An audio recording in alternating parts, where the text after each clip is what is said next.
So there's a really awesome Roku feature, which is on your Roku TV devices, your actual Roku sticks, Roku TVs. It's really awesome if you want it, but it's also so annoying. Lots of people are turning it on by mistake. There's lots of comments about it. There's lots of people saying, how do I do that? How did I do that? How do I get rid of it? I'm going to show you all about it. If you are a Roku user, do remember to check out our channel. We have tons of videos for you on Roku. There's loads in here. As you can see, been quite popular. We do quite regular Roku videos where we can to try and help you out. But if you're just a streamer in general, we have loads of videos across the channel, obviously for all your streaming, trying to save you money, trying to bring you the best streaming options and other things as well to keep you safe online. So brilliant. Make sure you hit that follow button if you're watching on any platform. And obviously if you're on YouTube, you hit that subscribe button, all for free. So what is the feature I'm talking about? Well, this. In main menu, what to watch, button, 2 of 6. In main menu, save list, button, 3 of 6. So have you had that issue? Have you had the issue where this annoying setting is turned on? It's only annoying if you don't want it. And again, if you've turned it on because you want it, then it's a great feature. Okay? It's a great feature. But if it's a feature you don't want, then it's bloody annoying. Screen reader disabled. So, how did this get turned on? How do you turn it off? I'm going to show you.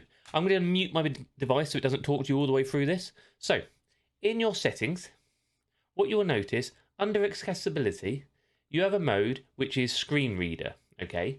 Mine's now just toggled off. It was on. That's why you could hear it. We can toggle it on and off. But obviously, you're only going to come in here to turn it on if you need it, which is great because obviously it's a useful feature. If you can't see the screen very well, if you're a bit hard of seeing, that sort of stuff, the screen reader announces information shown on screen to toggle the screen, la-di-da-di-da. So how did you accidentally turn it on? So what happens is, because of a certain setting, if you're on your device, so let me make sure my screen reader, let's turn it off for a second. So screen reader is now off.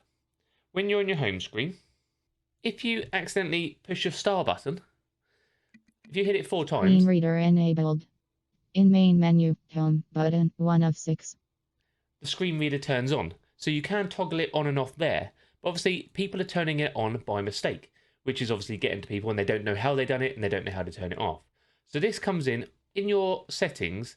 What you'll have, under accessibility again, you'll have an option near the screen reader, which is shortcut. And this is enabled automatically. So if you disabled it, then it won't turn on by mistake. So what I'll do, I'll turn my screen reader off again. And what you'll notice on the home screen, if I tap that 4 buttons, it doesn't do it anymore. This is a great little tip to turn that little shortcut off. This one came to me from UGT, Upgrade Guy. I saw his video on it. I thought, the guys in my channel who watch Roku are going to love this. And this little trick to make sure you don't accidentally do it. Or if you want that feature, it's a really good feature for you as well. So make sure you hit that follow button on me. Go and check out Upgrade Guy as well. Look up UGT. Make sure you're hitting that follow button. And hopefully we'll bring you more tips over the next few weeks. And if I haven't got the tips, these other guys do it as well. There's loads of great YouTubers out there. On my home channel, you see at the bottom here, I've actually got loads of recommended channels. And, you know, I'm not here in competition with them. We all do very similar content. And there's loads in there that I recommend that you can go and check out for your streaming needs, okay? And Upgrade Guy is here, UGT, his channel's there for you as well. Quick word from one of our partners before we do leave. If you are after a VPN for your online activity, IP Vanish is still on offer underneath. So if you want to help support the channel, because we don't charge for anything around here, but helps us keep doing what we're doing, is if you need a VPN, if you could use one of our links, that does help us out. We've got a tiny commission. We are working and partnered with them, so we get a small commission, but that's only if you need a VPN. Brilliant. So I've been Dr. Squiffy. That was another quick Roku video. Hope you liked that one. And I'll see you soon.